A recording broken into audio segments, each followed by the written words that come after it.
Le Grand Matin Sud Radio, 7h-9h, Jean-Jacques Bourdin. Éric Revel, Oui, nous Jean-Jacques. disions donc les produits les plus consommés pendant les fêtes réservent des surprises.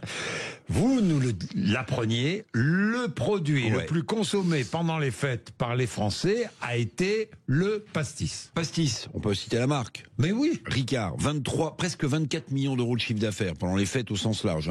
Jusqu'à la mi-janvier, à 17 € la bouteille, ça fait 1,4 million. 1,4 million de bouteilles vendues en France. Non. Si. 1,4 million bouteilles de Ricard vendues en France. J'ai mis à 17 € la bouteille en moyenne, vous voyez. Oui, ça fait 24 millions de chiffre d'affaires. Incroyable. Premier produit consommé pendant les fêtes, le pastis. Et le ensuite Ricard. Alors ensuite, sur les 13 produits les plus consommés, il y a d'incroyables surprises. Ah bah oui. Alors ensuite, vous avez un classique, la boîte de 30 Boucher Ferrero Rocher d'Or. Oui. Pourtant, 17 millions d'euros, ça fait 1 million de boîtes vendues quand même. 1 million de boîtes vendues. Et alors en troisième, c'est là où il y a une surprise de dingue. C'est pas le foie gras, c'est pas le champagne, c'est pas le parfum. C'est le pack d'eau 6 bouteilles cristallines. Le pack d'eau 6 bouteilles cristallines arrive en troisième position dans les produits les plus consommés. C'est l'eau la moins chère. Vous savez, c'est l'eau qui a une marque unique, mais qui a des sources multiples. Et le quatrième produit le plus consommé pendant les fêtes, je sais pas si vous en avez pris, Jean-Jacques, c'est le Coca-Cola. Ah non, ça je déteste. Alors là, c'est le Coca-Cola. Jamais de ma vie je boirais une goutte de Coca. Bon, voilà. Donc, voyez un peu. Deuxième, le Ferrero. Troisième, les bouteilles d'eau cristalline. Quatrième, le Coca. Bon, et ensuite Alors ensuite, vous ne mélangez pas le Ricard, le Ferrero et le Coca. Moi non.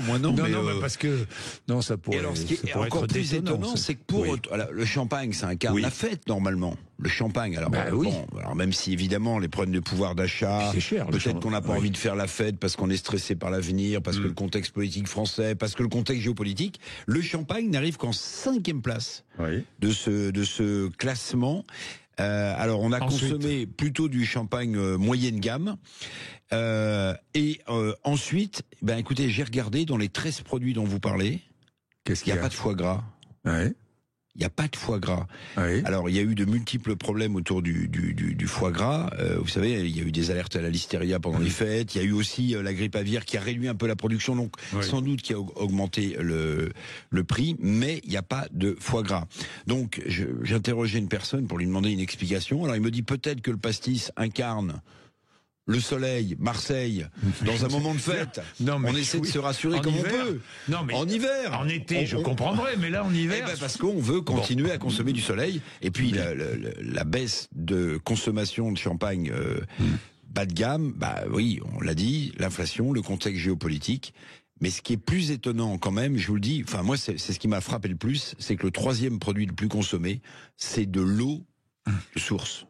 Bien, les sachets de nicotine, ça ce sont les jeunes qui consomment, les ados, les sachets de nicotine, qui devaient être interdits et qui ne sont toujours pas interdits, inquiètent, vraiment inquiètent tous les professionnels. Nous serons avec le docteur Amine Benyamina, chef du département de psychiatrie et d'addictologie de l'hôpital Paul Brousse à Villejuif et président de la Fédération française d'addictologie. Il est avec nous à 7h40, nous allons développer et nous allons expliquer quel est le danger pour les ados. Attention à vos ados, il est 7h30. Vous êtes sur Sud Radio.